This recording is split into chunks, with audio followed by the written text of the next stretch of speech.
Assalamualaikum warahmatullahi wabarakatuh. Apa kabar teman-teman? Semoga sehat selalu ya. Mudah-mudahan puasanya tetap lancar. Oke, kita lanjut aja ya.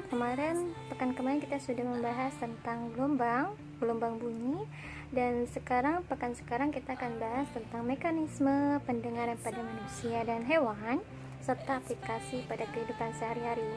Oke, sebelumnya kita akan bahas dulu tentang mekanisme pendengaran pada manusia.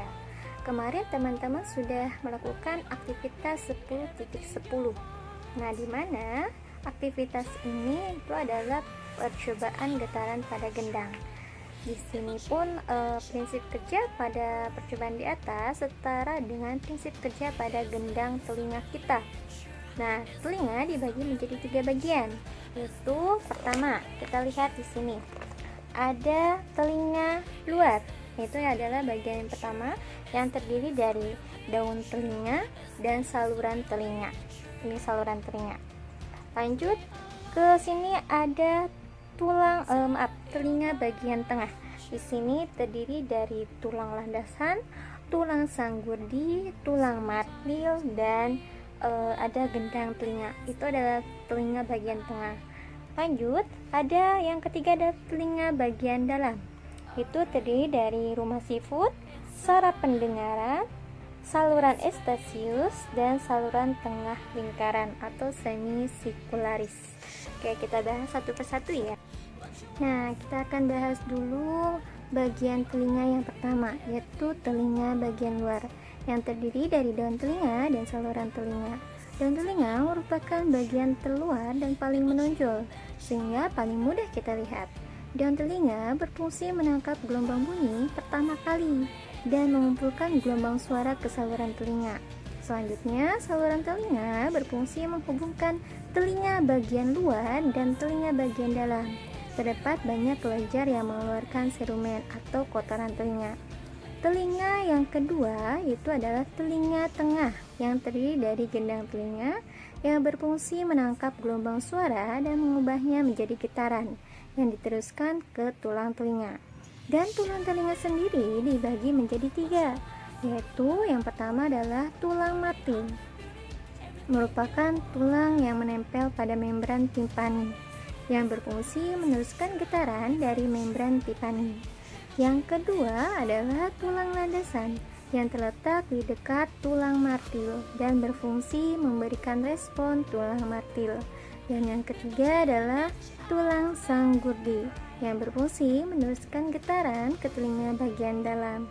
Bagian telinga yang ketiga adalah telinga bagian dalam yang terdiri dari saluran eustachius, rumah siput, dan saluran gelang atau saluran pendengaran. Nah, saluran eustachius berfungsi menghubungkan ruang telinga tengah dengan rongga mulut untuk menjaga tekanan udara antara telinga tengah dengan saluran telinga di luar agar seimbang tekanannya. Tekanan udara yang terlalu tinggi atau rendah disalurkan dengan mengeluarkan sejumlah udara melalui saluran eustachius. Selanjutnya, rumah siput atau koklea merupakan saluran berbentuk spiral yang merupakan bentuknya menyerupai rumah siput. Di dalam koklea terdapat adanya organ Corti yang merupakan fonoreseptor atau reseptor yang peka terhadap bunyi. Dan yang terakhir adalah saluran gelang yang terdiri atas saluran yang setengah lingkaran atau semisirkularis yang berfungsi untuk mengetahui posisi tubuh atau alat keseimbangan. Nah, bagaimana sih mekanisme pendengaran manusia? Oke, mekanisme pendengaran manusia dimulai ketika daun telinga menangkap gelombang bunyi dari sumber bunyi di sekitarnya. Sumber bunyi ini akan merambatkan gelombang bunyi. Gelombang bunyi tersebut akan ditangkap dan dikumpulkan oleh daun telinga. Selanjutnya, gelombang bunyi akan masuk melalui lubang telinga dan diteruskan ke saluran telinga. Gelombang bunyi pada saluran telinga akan menggetarkan gendang telinga kita. Nah, ketika gendang telinga bergetar, maka akan menggetarkan juga 3 tulang pendengaran dimulai tulang martil hingga tulang sanggurdi. Ketika tulang sanggurdi bergetar, maka akan mengetuk dinding rumah siput atau dinding koklea. Pada rumah siput terdapat cairan di mana ketika cairan itu bergetar, maka akan menggerakkan sel-sel rambut pada organ korti di dalam rumah siput. Ketika sel-sel rambut ini bergerak, maka gerakan tersebut akan diubah menjadi impuls saraf. Oleh saraf pendengaran akan diteruskan dan diterjemahkan oleh otak kita. Jadi kita bisa mendengar bunyi apa sih yang kita dengar itu. Sekarang kita akan bahas tentang mekanisme pendengaran pada hewan. Anjing sering menggerakkan telinga ketika melakukan pelacakan atau berburu untuk memfokuskan suara yang diterimanya. Sistem ini disebut dengan sistem sonar atau sound navigation and ranging, merupakan suatu metode penggunaan gelombang ultrasonik untuk menaksir ukuran, bentuk, letak, dan kedalaman benda-benda. Contoh hewan yang pertama adalah kelelawar. Kelelawar dapat mengeluarkan dan menerima gelombang ultrasonik dengan frekuensi di atas 20.000 Hz pada saat ia terbang pada malam hari. Ketika di sekitarnya ada penghalang seperti pohon, gelombang ini akan dipantulkan dan diterima oleh kelelawar, sehingga kelelawar dapat mendengar bunyi tersebut. Sehingga si kelelawar walaupun dia terbang malam hari, dia nggak pernah nabrak-nabrak pohon ataupun yang lainnya. Oke, lanjut. Lalu bagaimana kelelawar dapat membedakan jarak benda-benda di sekitarnya? Kelelawar dapat membedakan jarak benda-benda di sekitarnya dari lamanya gelombang pantul yang diterima oleh kelelawar. Gelombang pantul dari benda yang dekat akan sampai kelelawar lebih dulu dibandingkan benda yang letaknya jauh. Dengan sistem sonar pada kelelawar tersebut, kelelawar mampu menentukan lokasi atau jarak dari objek-objek di sekitarnya. Kemampuan kelelawar untuk menentukan lokasi dikenal dengan ekolokasi. Contoh hewan yang kedua adalah lumba-lumba. Lumba-lumba hidup di dalam lautan, sama seperti kelelawar. Lumba-lumba memiliki sistem yang memungkinkan untuk berkomunikasi, menyerang pangan, mencari makan, dan menghindari benda-benda di lautan, yaitu dengan sistem sonar. Cara kerja sistem sonar pada saat lumba-lumba mengeluarkan bunyi, yaitu lumba-lumba bernapas melalui lubang yang ada di atas kepalanya. Di bawah lubang ini terdapat kantung-kantung kecil berisi udara. Agar dapat menghasilkan suara berfrekuensi tinggi, lumba-lumba mengalirkan udara pada kantung-kantung ini. Selain itu, kantung udara ini juga berperan sebagai alat pemfokus bunyi. Kemudian, bunyi ini dipancarkan ke segala arah secara terputus-putus. Saat lumba-lumba menangkap bunyi ketika udara mengenai tanaman atau objek di sekitarnya, gelombang bunyi lumba-lumba akan dipantulkan kembali bila membentuk suatu benda. Pantulan gelombang bunyi tersebut ditangkap di bagian rahang bawahnya yang disebut jendela akustik. Dari bagian tersebut, informasi bunyi diteruskan ke telinga bagian tengah dan akhirnya ke otak untuk diterjemahkan. Dengan sistem sonar, lumba-lumba mengetahui lokasi, ukuran, dan pergerakan massanya. Lumba-lumba juga mampu saling berkirim pesan walaupun terpisah oleh jarak lebih dari 220 km. Lumba-lumba berkomunikasi untuk menemukan pasangan dan saling mengingatkan akan bahaya. Nah, sekarang kita akan bahas tentang aplikasi getaran dan gelombang dalam teknologi. Getaran dan gelombang memiliki banyak manfaat bagi kehidupan manusia. Berikut beberapa manfaat gelombang dalam teknologi. Yang pertama adalah ultrasonografi atau USG. Ultrasonografi merupakan alat penunjang dalam mendiagnosa suatu penyakit organ-organ dalam tubuh. USG juga digunakan oleh dokter, spesialis kandungan atau bidan untuk menganalisis janin pada kehamilan. Dalam prinsip kerjanya, USG sama seperti sonar, yaitu menggunakan gelombang ultrasonik untuk mendeteksi keberadaan suatu objek. Tentunya pada USG ini lebih khusus untuk mendeteksi organ-organ dalam seperti otot, struktur, dan tulang manusia. Bagaimana gelombang bunyi dapat menghasilkan gambar?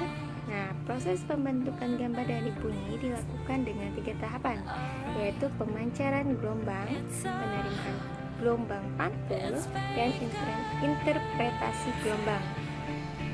Cara kerja Redscape teman-teman silakan bisa dibaca di buku paket halaman 149. Nah, ngomong-ngomong, banyak sekali mitos yang mengatakan bahwa kalau sering-sering USG itu membahayakan janinnya. Jadi pertanyaannya apa sih? Nah, apakah aman untuk seorang ibu hamil terkena gelombang ultrasonik? Dibandingkan sinar X, gelombang ultrasonik cenderung lebih aman karena tidak menghasilkan radiasi yang merusak material yang dilewati gelombang tersebut. Itu USG. Nah, yang kedua adalah sonar. Sonar dapat digunakan untuk menentukan kedalaman dasar lautan yang diperoleh dengan cara memancarkan bunyi ke dalam air. Untuk mendeteksi kedalaman laut, digunakan kapal yang dilengkapi dengan fatometer atau alat yang memancarkan pulsa gelombang. Pulsa gelombang ini memiliki frekuensi di atas 20 Hz. Gelombang bunyi akan melambat menurut garis lurus hingga mengenai sebuah penghalang, misalnya dasar laut. Ketika gelombang bunyi mengenai penghalang, sebagian gelombang itu akan dipantulkan kembali ke kapal sebagai gema. Waktu yang diperlukan gelombang bunyi untuk bergerak turun ke dasar dan kembali ke atas diukur dengan cermat. Data waktu dan cepat rambat di air dapat digunakan untuk menghitung jarak kedalaman laut dengan menggunakan persamaan H sama dengan V kali T per 2. Nah, rumus ini bukan hanya untuk menghitung atau mengukur kedalaman laut, bisa juga digunakan untuk menghitung jarak antar tebing, menghitung kedalaman tebing, menghitung jarak antar tempat, dan yang lainnya. Sistem sonar ini juga bisa digunakan untuk mencari sumber minyak, bahkan mendeteksi kerusakan logam. Teknologi yang ketiga adalah terapi ultrasonik. Terapi ultrasonik merupakan terapi yang menggunakan gelombang ultrasonik untuk keperluan medis. Metode yang digunakan yaitu dengan memancarkan gelombang dengan frekuensi tinggi, yaitu 800 sampai 2000 kHz pada jaringan tubuh. Tingginya energi gelombang ultrasonik juga dapat digunakan untuk memecah endapan batu pada penderita batu ginjal. Gelombang ultrasonik juga dapat digunakan untuk membersihkan gigi dan penanganan penyakit katarak. Dan masih banyak lagi manfaat ultrasoniknya. Oke, selanjutnya adalah pembersih ultrasonik. Pembersih ultrasonik merupakan alat yang menggunakan gelombang ultrasonik dengan frekuensi antara 20 sampai 400 kHz untuk membersihkan suatu benda seperti perhiasan, lensa, jam tangan, alat bedah, alat musik, alat laboratorium, dan alat-alat elektronik tertentu. Cara kerjanya yaitu pada wadah pembersih ultrasonik diisi dengan sejumlah zat cair pembersih. Zat cair ini dapat berupa air atau zat cair yang lainnya, tergantung pada kebutuhan dan material yang ingin dibersihkan. Ketika alat ini dihubungkan dengan tegangan listrik, energi listrik ini akan diubah jadi energi dalam bentuk gelombang ultrasonik yang merambat. Pembersih ultrasonik akan menghasilkan gelembung-gelembung cairan pembersih. Karena gelombang ultrasonik memiliki frekuensi yang besar, maka energi yang dirambatkan juga besar. Energi yang besar ini akan menggerakkan gelembung-gelembung cairan pembersih di sekitarnya dengan cepat, sehingga saat benda kotor dimasukkan ke dalam wadah ultrasonik pembersih, gelembung cairan mampu masuk ke dalam lubang-lubang kecil yang sulit dibersihkan dengan cara biasa, sehingga untuk membersihkannya tidak perlu dilakukan pembongkaran. Nah, selanjutnya teknologi sonifikasi. Sonifikasi adalah proses pemberian energi gelombang ultrasonik pada suatu bahan, larutan atau campuran, sehingga bahan tersebut dapat dipecah menjadi bagian yang sangat kecil. Di dalam laboratorium, sonifikasi dilakukan dengan bantuan alat yang disebut dengan sonikator. Sonikator adalah alat yang digunakan dalam proses pelarutan dengan cara memecah partikel zat padat dalam cairan dengan memanfaatkan gelombang ultrasonik. Selanjutnya, teknologi yang terakhir adalah pengujian ultrasonik. Pengujian ultrasonik merupakan teknik pengujian yang berdasarkan pada penyaluran gelombang ultrasonik pada objek atau material yang diuji. Gelombang yang digunakan memiliki frekuensi sekitar 0,1 sampai 15 MHz dengan menggunakan teknik pantulan gelombang ultrasonik yang dipancarkan ke dalam benda. Nah, itu adalah materi terakhir untuk semester 2 ini. Dan kebetulan hari ini adalah pekan terakhir teman-teman belajar sebelum libur lebaran. Dan persiapkan juga ya untuk ujian akhir semester yang saya akan memberikan kisi-kisinya, yaitu silakan teman-teman pelajari tentang tekanan zat, sistem pernafasan, sistem ekskresi manusia, getaran dan gelombang. Itu adalah materi-materi yang akan diujikan. Oke, cukup sekian karena